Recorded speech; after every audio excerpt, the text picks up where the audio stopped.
All right. Good evening. And welcome to class. This is EDU114,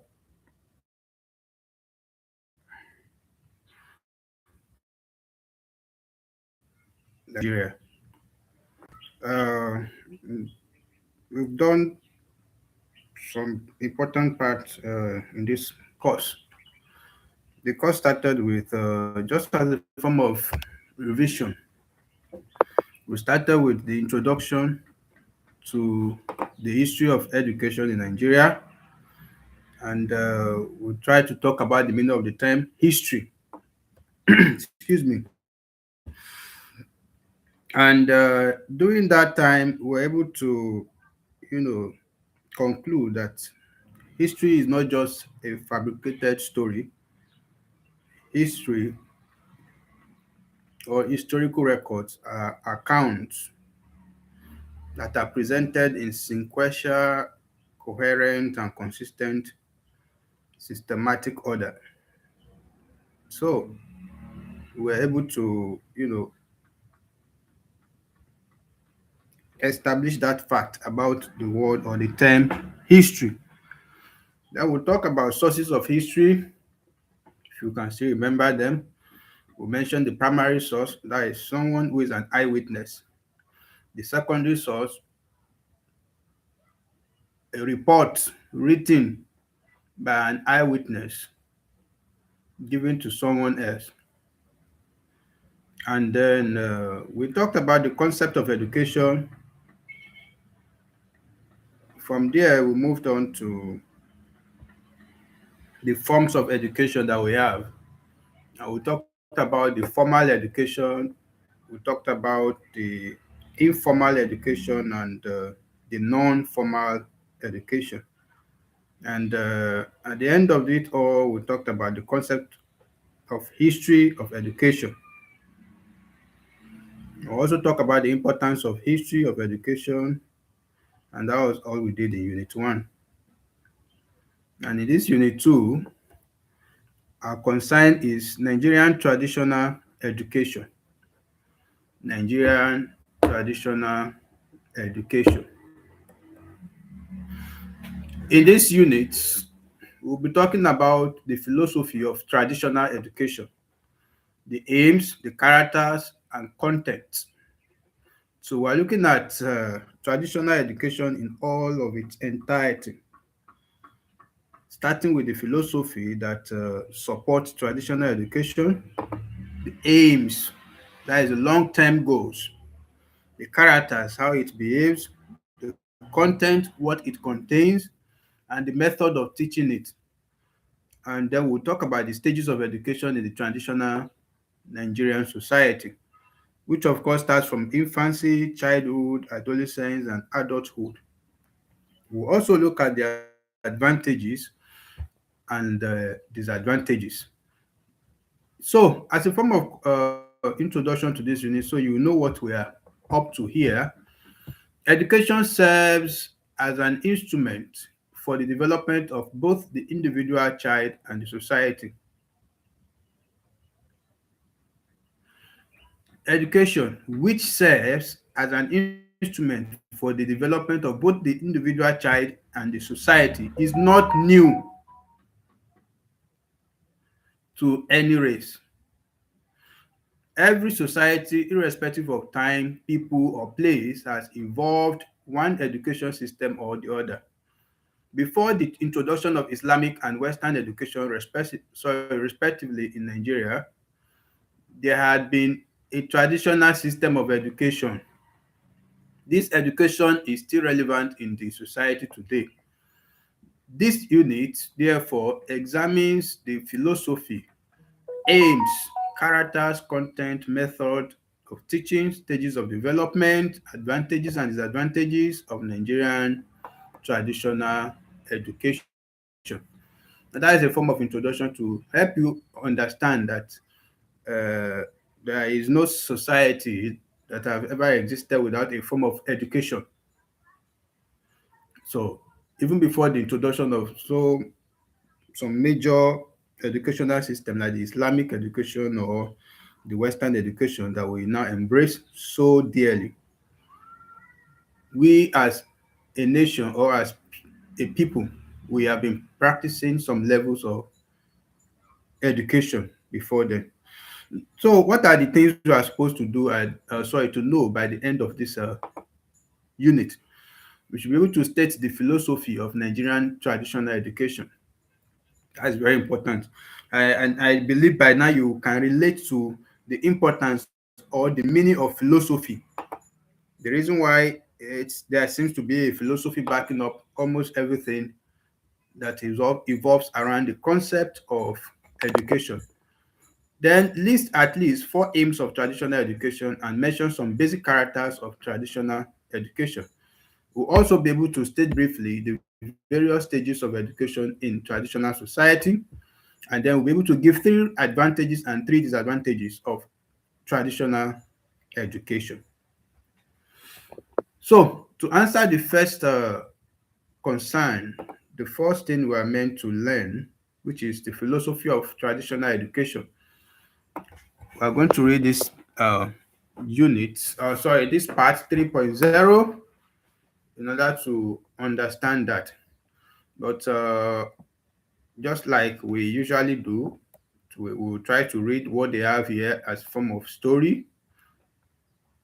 Then when we are done with their reading, we'll try to look at it philosophically by uh, trying to explain it to ourselves in a more comprehensive and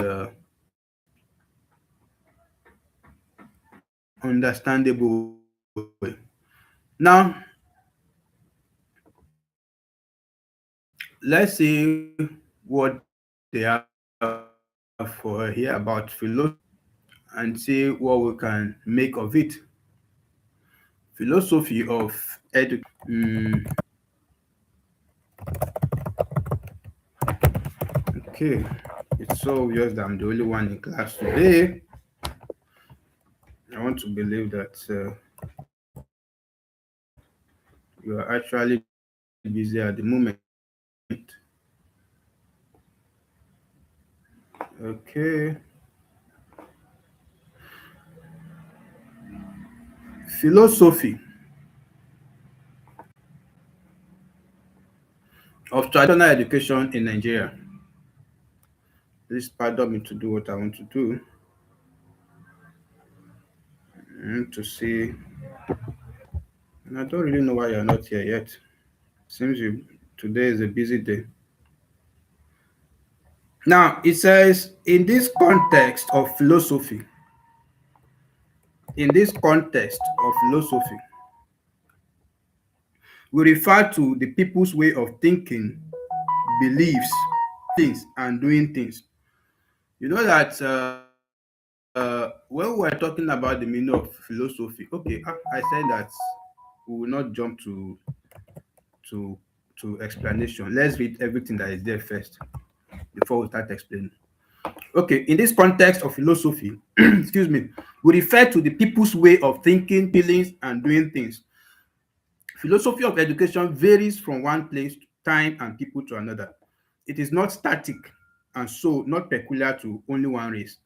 This, therefore, clears the doubt as to whether or not the indigenous Nigerians had a philosophy or even education before the infiltration of foreign culture.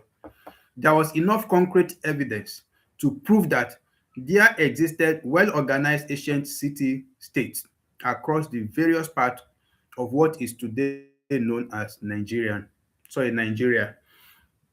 For instance, there were the Nok people, the old city-state of Oyo, the Nok people with their unique culture in the present Plateau area of northern Nigeria, the old city-state of Oyo, Benin and Kanuri empires, the Boni and Sekiri kingdoms, the Nupes and Egbas, among others, all in what later became known as Nigeria. Each of these unique societies had their outlook on life and their various environments influenced the foundations of their education. Now, they believe in the supremacy of God, who is the sole creator of the universe and man. They also believe in other minor gods, which serve as messengers of God, as well as the ancestors, who are the intermediaries between God and the living members of their respective families. They also believe in the dual nature of man, that is the physical and spiritual. They also have their systematic way of imparting knowledge, skills, and character from generation to generation. This is sometimes done through oral literature, ceremony, storytelling, poetry, and observation. Character training is also emphasized. Each family has a peculiar character trait which she inculcates in her members. You can see it's a wonderful part of the unit. That's the philosophy of traditional education in Nigeria. We're trying to see if you understand from what we said in philosophy yesterday, when we're trying to break down the concept of philosophy, as I want to believe that by now, the word philosophy should not pose any big challenge to you, because we have gone through the word philosophy over and over again in different materials. So I want to believe that by now philosophy should be something where it should be ringing our mind. So it's like something that has helped to break down concept into simpler terms for easier assimilation. So what was the philosophy of the traditional education? What we're trying to bring out from that part is that if you see the major things that were mentioned there is that before Western education came to Nigeria, we have different communities who were already practicing their own way of educating their children, passing their culture from one generation to another. In fact, when we talk about philosophy in this context, according to the material now, we said that literally the meaning of philosophy differ. Like if you from the course where we talked about the meaning of philosophy, you say if you ask a banker what is philosophy, his definition of philosophy will be different from that of what a lawyer will say, and it will be different from what a doctor will say. So that is the concept of philosophy. So philosophy can mean different things in different contexts. Now, in this context, what the word philosophy stands for is the way people think, the way they believe, what they believe rather, how they behave, and how they live their lives. That is what philosophy is doing in this context.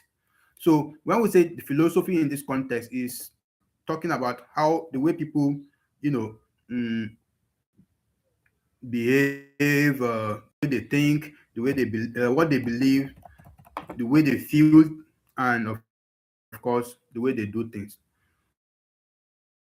We're only telling you, but in this our primary context, what they believe, the way they feel, society has its own philosophy. That is understandable, and that philosophy do change. It changes over time. That is the meaning of it is not static. If you see the statement there that say it is not static, what they're trying to say is that it is dynamic. It changes over time. So every society, every community seems to have its own philosophy, mm, our own philosophy, and this philosophy do change over time.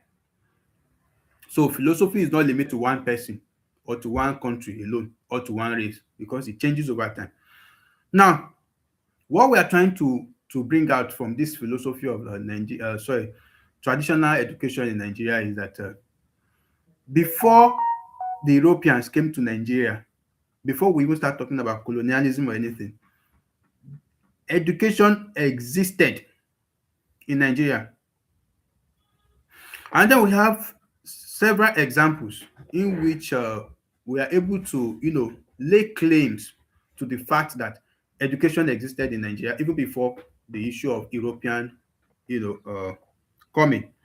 We have the Nok people of Plateau State, the Oyo Empire, Benin Kingdom, the Kanu Borno, that is the Kanuri Empire. We have the Boni Kingdom, Sekiri Kingdom, Nupe Kingdom, and the Eba Kingdom. They are all examples that shows us that as of then, even before anything like colonial masters or anything, we had education. We have a system of imparting knowledge, of passing culture, of passing our beliefs from one generation to another. Now, what were the unique things about those traditional Nigerian societies that existed and practiced education in those days? One is that they all believe that God is supreme. There is this belief that God is supreme. They know that there is one supreme God who created the world and everything that is inside the world. They also have lesser gods, which of course is still obvious to today. They still worship them to today. In terms of the Yoruba side, we have some Go, Oya, and the rest of them. So we call them deities. So apart from the supreme God, apart from the belief that there is God in heaven and He made everything, they also believe in smaller gods, which they see as messengers from the big God. Let's put it that way. Then ancestors are also another thing mentioned that the meaning of ancestors now in Nigeria. Now when you say ancestor, they are trying to say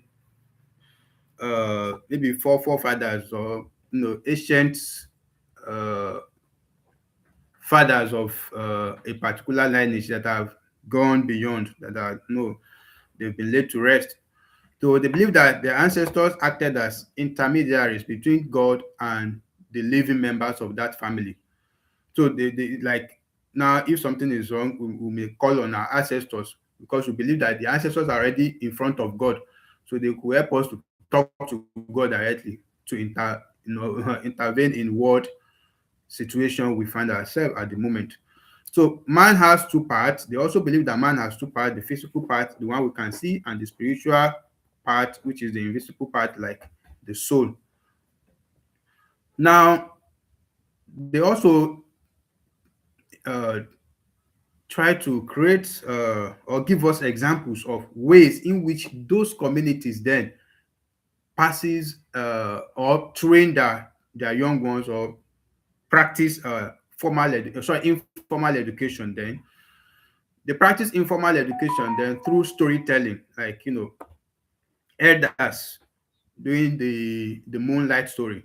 They tell the younger ones stories of things to teach them ethics, culture. I think there are still some programs on television, even to this in this current age, where they tell stories, morals, the stories that tends to teach children morals, that tends to teach them morals, like okay, it is good to be good, stealing is bad, this and that. So there's some stories like that.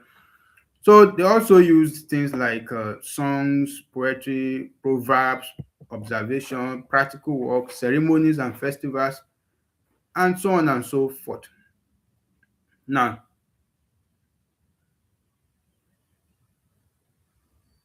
they didn't stop there.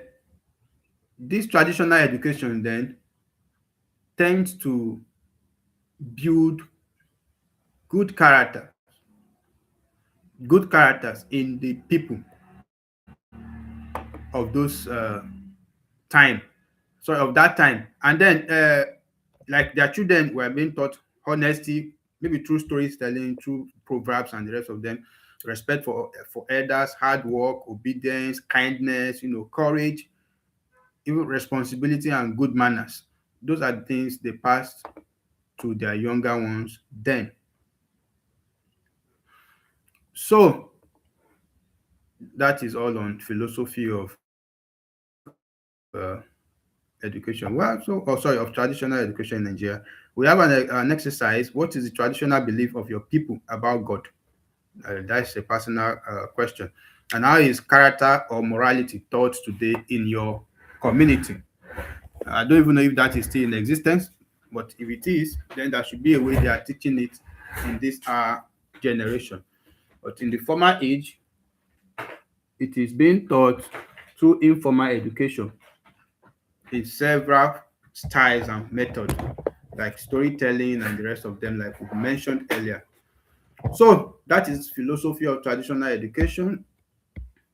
The next thing we will look at, and I believe by now we will be able to answer the first question on the objective that say we should be able to talk about the philosophy of traditional education in Nigeria, or not traditional education generally. Now, what are the aims of traditional education? Why were they doing that? Why were they teaching those younger ones? Why were they, trying to make them to behave well, to inculcate in them sense of responsibility and so on and so forth. Now, that is aims of traditional education. The aims of traditional education include one, to preserve the cultural heritage of the extended family, clan, and the tribe. This one is self-explanatory. We don't want our culture to die. We don't want it to be like, is this our own generation that the youngest person now is now like 70 years old. All of them are almost going to the world beyond. And then they will not be the only one that know about the culture. The ones we are giving birth to, we did not teach them our culture. So it means that what we are trying to project is that by the time we all are gone, the culture goes with us. So these ones don't even know what to practice as culture.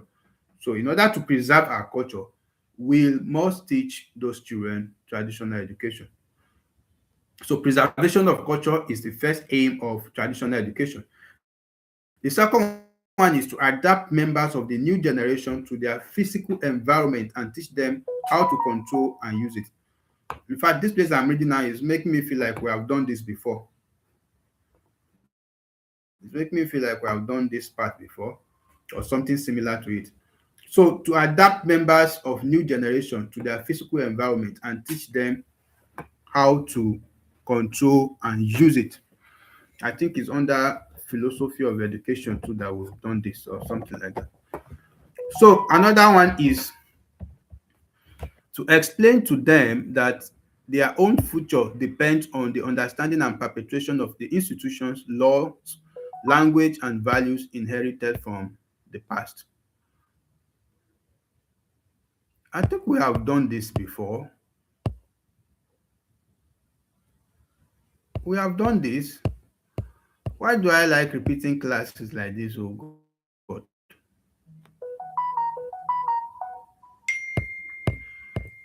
Please check. We have done this part before.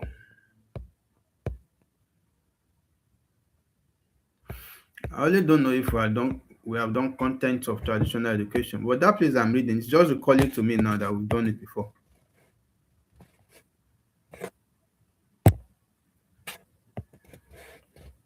Okay, we have not done it. Oh, okay.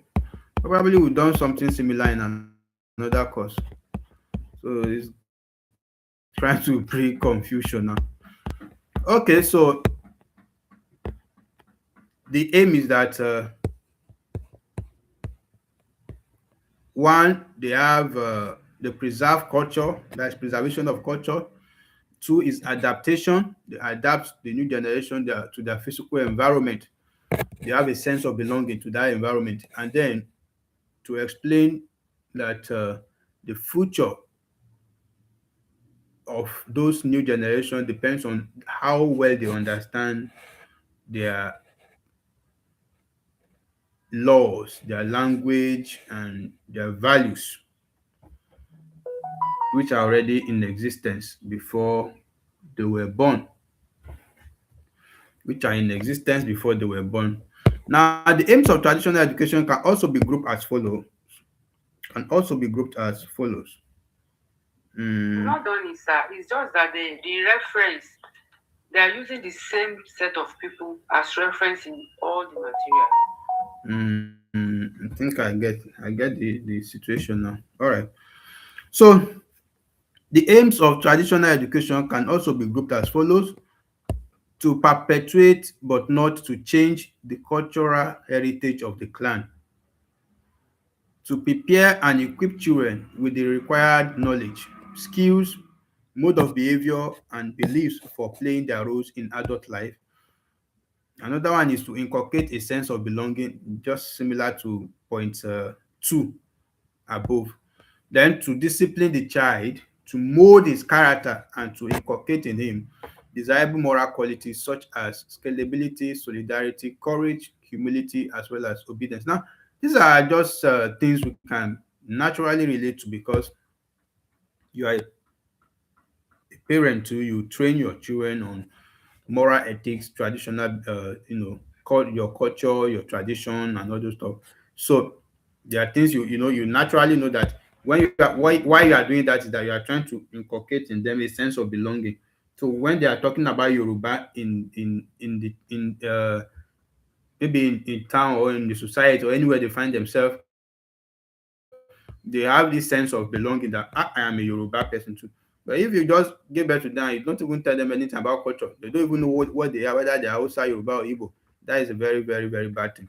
So there is this man Fafunwa in 1974 who also enlarged the aims of traditional education into 7 cardinal points.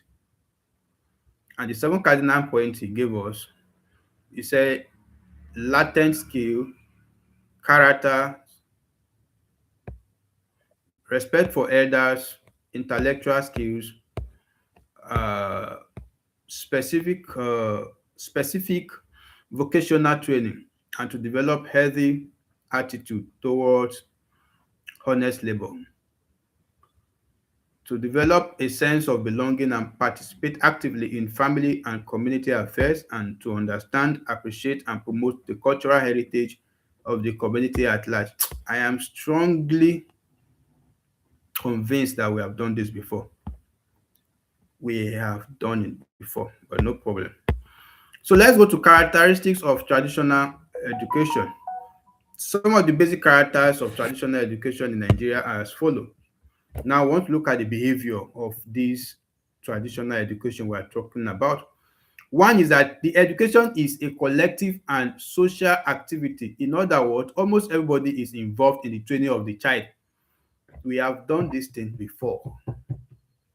I wish we can see the last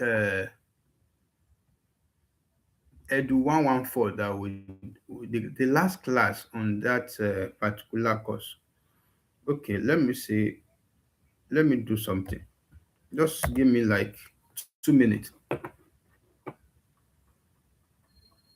We have done this thing before. The way I'm doing is I'm feeling like I'm doing revision. Like those are things we have done before now. So let me confirm something.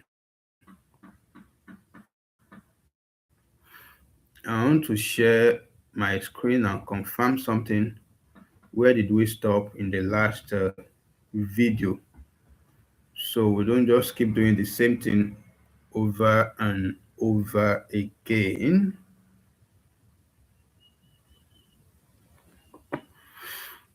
Yes, I want to see the last one four.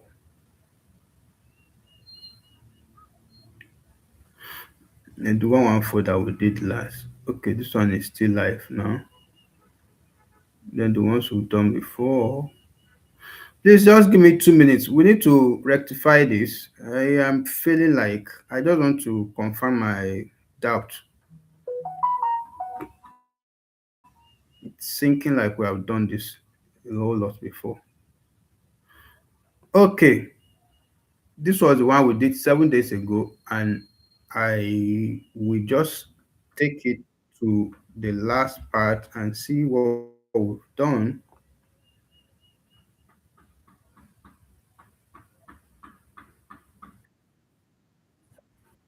Look at it. This was the last thing we did.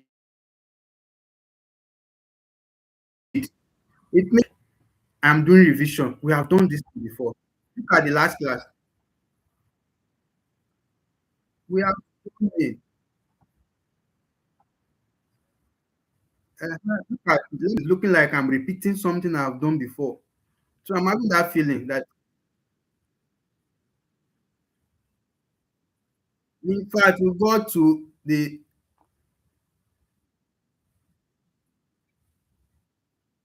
uh, so We are meant to start from content. We are meant to start from content. I'm somehow surprised. I knew that everything, uh everything we were doing, it's just appearing like this is repetition. I've done this before. I've done this before. So let's start from content, please. You refer to that video if you need to pick anything. We are starting from content. What are the things that the traditional education contain? What were the things they do? The content. Like the content of this material now is what we are reading. So what is the content of traditional education? Traditional education provides for occupational and professional training. For instance, fishing is emphasized in the riverine areas, while farming is emphasized in the forest areas. The curriculum of traditional education is categorized as following. Sorry, as follows. Now, what I'm trying to say here is that the content of excuse me, traditional education seems to be occupational and professionally based with in terms of the kind of work or jobs those people, those community or members of that community find themselves doing. Now, what are the contents or the categories we have? We said that the curriculum of traditional education is categorized as follows. One, activities on character building since conformity was necessary. Excuse me. That character building, it seems to be the baseline of traditional education. Because if you ask generally or you try to research generally, you find out that what the elders actually want to achieve in the younger ones is just good character. So the character molding is one major concern of traditional education. So the first focus of the curriculum of traditional education is character building. Excuse me. Then we have physical training through physical contest, wrestling, perseverance, activities, etc. So we also have physical training. That's another content. One, character building. Two, physical training. And when we talk about physical training, we talk about wrestling. In those days, in some Igbo land culture, they will say that if we have young virgins that, like maybe the king's daughter now, that is a princess, is about to marry, they are going to call for a wrestling contest because they believe that it is the strongest man in the village then or in the community that or society, whatever you use, that should marry the princess. So they call for a wrestling contest where everybody will gather in the village square. The men or the young men, they fight and fight each other until one last man is standing. Then the last man standing becomes automatically the husband of the princess. Now that's the kind of thing they do. That's part of the content of learning in the traditional settings. So apart from character building, we also have physical training. Another one is art and craft, which is carving, painting, modeling, artistic and creative pursuit, songs and dances, masquerades, etc. All those fall under art and craft. And that is one content of traditional In fact, you see that in uh, the traditional settings, they teach art and craft a whole lot, especially songs, dance, masquerade, and this issue of painting and carving a whole lot. In fact, there are some cultures now, some culture that tends to be the ones that they are the facilitators of things like carving of images.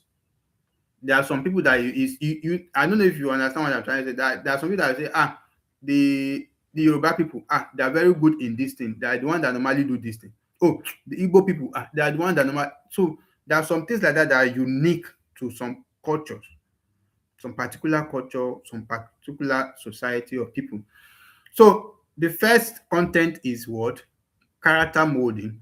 The second one, of course, is physical training. The third one is art and craft. And under that, several things fall in place. Then we have intellectual training, which includes singing and counting, games, and arithmetic. That is intellectual training.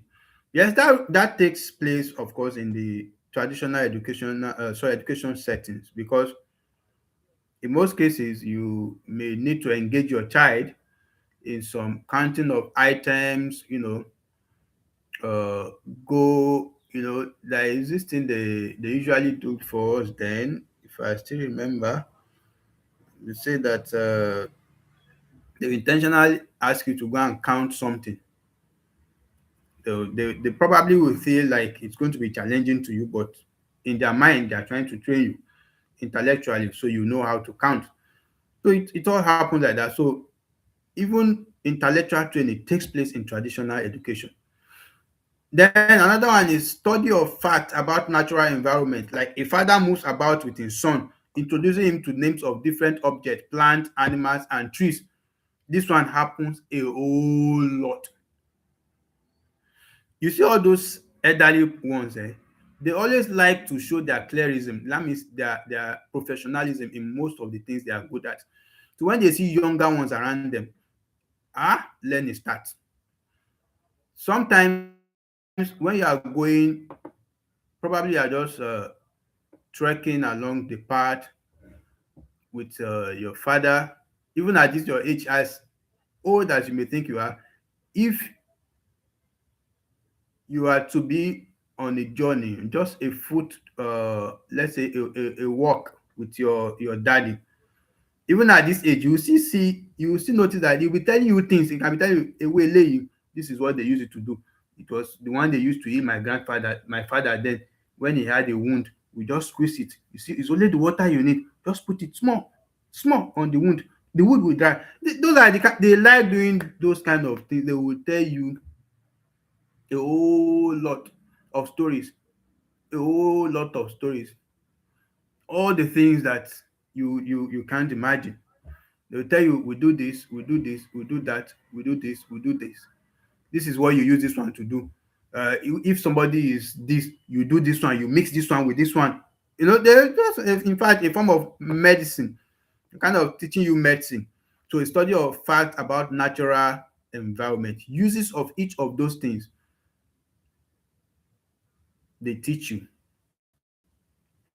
And then historical knowledge, including stories about some gods like Sango, Oya, Omadia, and the rest of them. Traditions of various societies which were preserved in folklore and regarded as legends, which passed from one generation to another. One other thing that one other thing that traditional education doesn't fail to teach is teaching you some myth, teaching you some things like in Yoruba culture now. They say if you sit on the mortar, tó bá jókòó sórí odó, something will happen. When it is raining and you put your hand, hmm, you are trying to play with the rain with your hand. If thunder strike, the hand will wither. All those kind. They teach myths too. That is one content, and I think that is not captured here, but I think it is captured in the uh, historical knowledge. The last one, this point six, seems to capture what I'm talking about, because that is where they tell you some preserved knowledge about some legends or about some event of the past and their effect. So we have six content or six curriculum content of or category of the curriculum of traditional education. One is character building, two physical training, three art and craft, four intellectual training, five study about natural environment, study of the natural environment, and the sixth one is historical knowledge. It's as simple as that, historical knowledge. So we're now asked to discuss that we should compare the above with the content of our present education system. If we align that with Western education system, do we have some similarities or dissimilarities between them? So let's go to the next thing, which is method of teaching in traditional setting. Let's just read through. I think it's self-explanatory. As earlier observed, there has been a misconception of equating education to schooling. This is why some people tend to wonder whether traditional education really exists. Fact and figures have shown that traditional education has been in existence in Nigeria from the beginning of life in this part of the world. The methods of teaching in this education system include indoctrination, and I think that is a very, very popular one. In fact, the easiest part of this particular type of education that we're talking about. So we have indoctrination, modeling, initiation ceremonies, reward and punishment, imitation, role play, oral literature, poetry, instruction, observation, intention, participation, apprenticeship. So all this emphasis is laid on practical knowledge, skills, and character. In all of these, the emphasis is on practical knowledge, skills, and character. Not just you, they are not just going to teach you uh, observation or instruction. They are not just going to give you instruction, but they are giving you like it's an on how do we say this? Say is it on the like a form of on the job training. You are they are telling you and they're actually expecting you to act it instantly. It's not something for just you like they say you're not reading a book, you're reading a book to learn, or you're not reading how many pages. No, it is as they are saying it, you are acting it. That is how it is. It's a practical knowledge. So uh the stages of education development. No, hold on. I think they have that is I actually thought they would talk about each of the method one after the other, but it seems they just listed them here. Or is it that I am missing something in the material? I was expecting some note on indoctrination, some note on modeling ceremonies. Yes, we can relate to education. I also talked about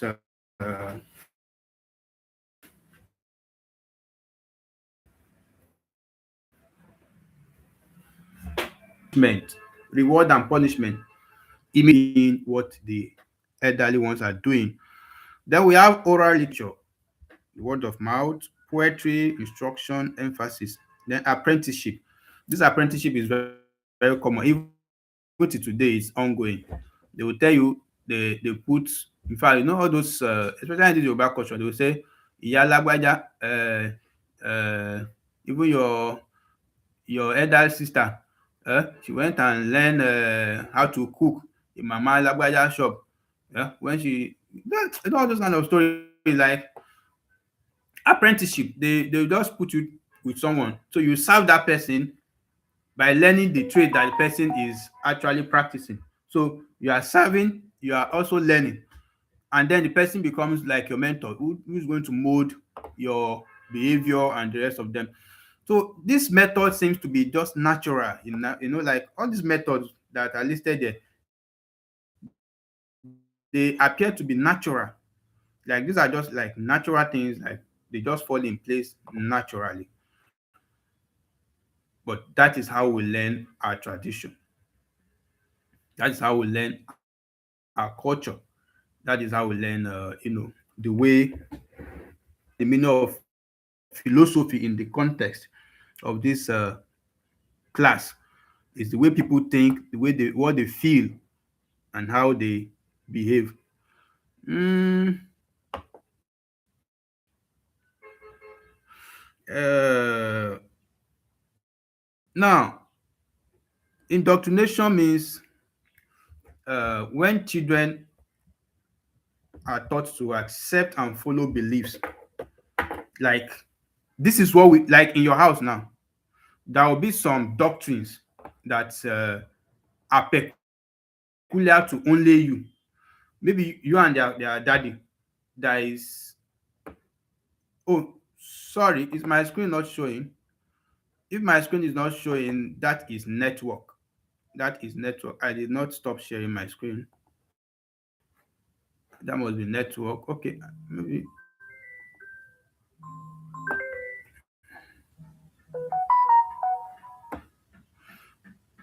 Oh, goodness. I am just seeing your message that I should share my screen. Unfortunately, it seems my network is now bad. Oh, it's the network. I'm already seeing some error message here on the screen, and I think that is network. But since we're already on our 40 something minutes, probably we'll just hang it there and continue from the next part. But as I'm trying to explain indoctrination, so I will still do that before we end the class. And I'm saying, like every family now, they have a doctrine that they'll say, this is how we do things, this particular thing, this is how we do it in our house. So the children are naturally meant to be indoctrinated into that system. So, for instance, a child is taught that elders must always be greeted respectfully. That is a doctrine in some home, in some culture, especially in the Yoruba side. So the children will now grow up believing it, that you have to greet elders respectfully. That is a doctrine. You've indoctrinated them into that system. And what that serves is to preserve your culture. Then, when you talk about modeling, modeling means that you as the adult being an example to the children. You as the adult being an example to the children. You serve as example to the children. So they learn by watching what you are doing. That is modeling. So if a girl now watches her mother cook and then start learning how to cook by watching, that is modeling. You are modeling the child to become a skillful person in that regard.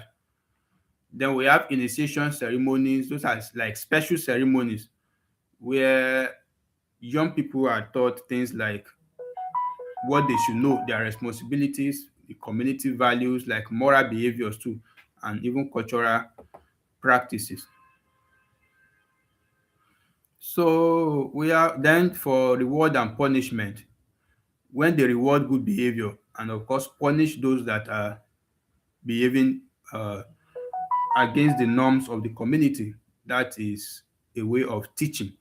Though that punishment serves as a way of teaching too. When you punish a child that did something wrong today, tomorrow when he wants to do it, he will think twice before he venture into doing that thing. And then I think imitation, we know that one is very self-explanatory. They learn by copying you. And then role play, when you allow children to act some roles in real life. You know that, for instance, if you allow them to pretend as if they are farmers, like they are traders, like as if they are parents. You know, in fact, this role play, children naturally find this as a play. You don't even need to call them and start giving them that play. You find them when they gather themselves together, they will say, me and mother, you your father, then you be our son. They start, that kind of all those kind of plays that children play even themselves without being coordinated. That is role play. They assume some roles and then start practicing them for them to learn responsibilities.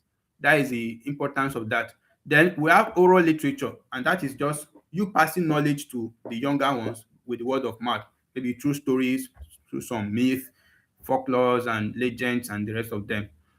And of course, we know poetries and the instruction when elderly ones give instructions on how to do things.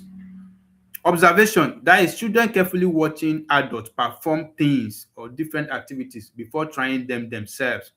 You know, this one is very close to imitation too, and so on and so forth. Then apprenticeship, I've talked about that, like when they go to learn cooking, weaving, like hairdressing, carpentry, and all the rest of them, or even herbal medicine, and so on and so forth. That is all on apprenticeship. So today we've talked about method. In our next class, we'll move to the next thing. The material is not even opening again. I don't know what I did to YouTube tonight or this evening. But we have talked about method now. The next we will talk about is stages of education development, and that will be an interesting class because we'll talk about infancy, childhood, adolescence, and then adulthood, and that will be the end of. Okay, no, and then in that same class we'll talk about the advantages and disadvantages, and then conclude. In the so by then we are done with Unit 2. We'll start the class after that one with Unit 3, which is higher education in traditional society. So, thank you for your time. Thank you for attending. I hope we have a better network in the next class. Do enjoy the rest of your evening.